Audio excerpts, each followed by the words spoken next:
শাকিব খান রাস্তার পাশে বসে সিগারেট খাচ্ছেন এবং এই পাশ দিয়ে মানুষ হেঁটে যাচ্ছে।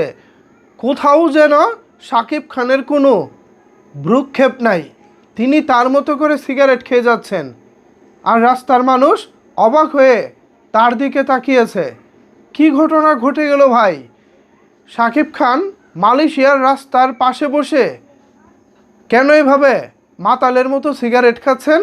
আসলে কি ঘটনা ঘটেছে বিস্তারিত জানাবো আজকের এই ভিডিওতে। আপনাদের সাথে রয়েছি আমি ওয়াসিম। ভিউয়ার্স, আপনারা কি জানেন মেগাস্টার শাকিব খান এই মুহূর্তে মালয়েশিয়াতে রয়েছেন আর সেখানে চলছে আগামী কুরবানির ঈদের সিনেমা রকস্টারের শুটিং। ইয়েস, এবার এই রকস্টারের শুটিংয়ে মেগাস্টার শাকিব খানকে এমনভাবে দেখা গিয়েছে যা রীতিমতো আমাদের সবাইকে অবাক করে দিয়েছে। কিছুক্ষণ আগে একটি ভিডিও এসেছে আমার হাতে, এই যে আপনারা এখানে একটি ভিডিও দেখতে পাচ্ছেন। শাকিব খান রাস্তার পাশে বসে তিনি সিগারেট খাচ্ছেন। এক কথায় বদ্ধ মাতাল উন্মাদের মতো। কি এমন হয়েছে, কি কারণে তিনি এভাবে রাস্তার পাশে বসে সিগারেট খাচ্ছেন?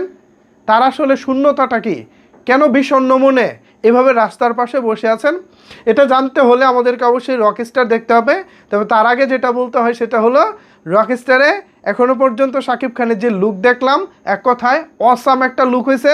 এবং শাকিব খানের এই পরিণতি কেন, কোন পরিণতিতে পড়ে, কোন পরিস্থিতিতে পড়ে রাস্তার পাশে বসে, একদম রাস্তার মধ্যে বসে সিগারেট খাচ্ছেন তিনি? আমার কাছে এই চিত্রটা, এই দৃশ্যটা ভেরি ইন্টারেস্টিং মনে হচ্ছে। আমার কেন জানি মনে হচ্ছে রকস্টার দারুণ কিছু হতে চলেছে। রকস্টার নিয়ে আমি যথেষ্ট রকমের আশাবাদী।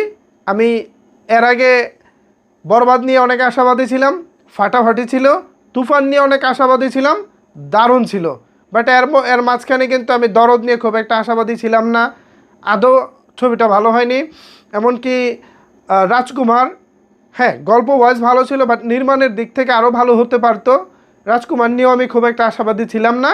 ইভেন এবারের যে প্রিন্স, এটা নিয়েও আমি শুরু থেকেই আমার একটু ডাউট ছিল, বিকজ নতুন প্রযোজক, নতুন পরিচালক, তারা আদৌ কী বানাবেন এটা নিয়ে আমার একটা সন্দেহ ছিল। বাট রকস্টারের যিনি প্রযোজক, তিনি কিন্তু এর আগে হাওয়া বানিয়েছেন, বাংলাদেশে আলোড়ন সৃষ্টিকারী সিনেমা হাওয়া, যে সিনেমার গান ছিল সাদা সাদা কালা কালা। এরপর শাকিব খানকে নিয়ে তারা বানিয়েছেন সুলতান নামক আরও একটি সিনেমা, যে সিনেমাটি যতটুকু শুনেছি কুরবানির ঈদের পরে মুক্তি পাবে। তার আগে আসছে একই প্রযোজনা প্রতিষ্ঠানের রকস্টার। সো এখানে অভিজ্ঞতা আছে। পরিচালক আজমান রসুদ, তিনিও দারুণ নির্মাতা। আমি এই নির্মাতার বেশ কিছু বিজ্ঞাপন দেখেছি, আমার খুবই ভালো লেগেছে। সেই জায়গা থেকে আমি এবার অনেক বেশি আশাবাদী রকস্টার নিয়ে। আমি আশা করি রকস্টার সারা বাংলাদেশে আলোড়ন সৃষ্টি করবে।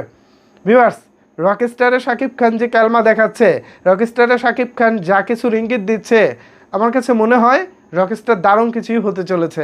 ভিউয়ার্স, কেমন লাগলো এই যে রাস্তার পাশে শাকিব খানের এই অবস্থা দেখে? মানে কি হতে পারে রকস্টারে? জানাতে পারেন আপনার মতামত নিচের কমেন্টস বক্সে। ধন্যবাদ সবাইকে এতক্ষণ আমার সাথে থাকার জন্য।